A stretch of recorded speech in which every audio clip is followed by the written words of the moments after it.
Guys, for today's video, cooking inamo ang atong atake.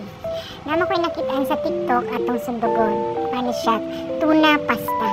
Di ana babukal akong tubig, ibutangan akong asin gamay para sa atohang pasta. Samtang nagpabukal ta guys, maglungag ta og kanon para sa atong panihapon. Nang kislan guys, ikahuman, atong butangan daig mantika ang atong gipabukal kay nakalimot ko kanina. Kay bukal naman siya, ato ning ilunod ang atong pasta. Nagunahon ako nga gamay ra unta akong lutuon, pero gamay ra ba pud? So akong gidugnan gamay. Ihurot na lang juning tanan. Dayon dam nako ang lamas, naghiwa tag bombay, ahos, atong gi-chop og pino. Diara ang atong uban nga ricados, natay butter, ako nang ipakaan ang kaldero, o naghiwa na kong butter para mag-isa na nato atong lamas.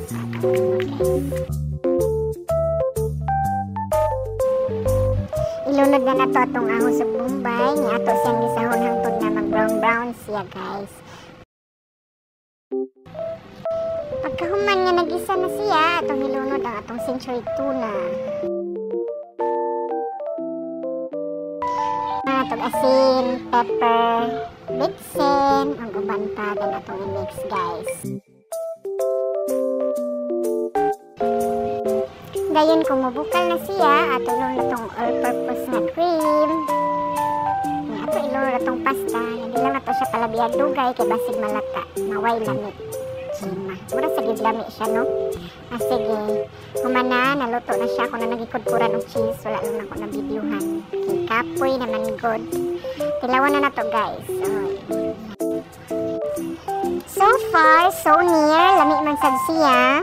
Muna na akong panihapon karon. Ako pagipatilaw akong anak. Lami ko, no? Pero dito na siya hiligit kay na yan. Ako nang ipakita ninyo guys, kaya di na siya kapihakok na siya guys. Tasa lang naman sa. So, lami siya. Dari na lang kutob, babush.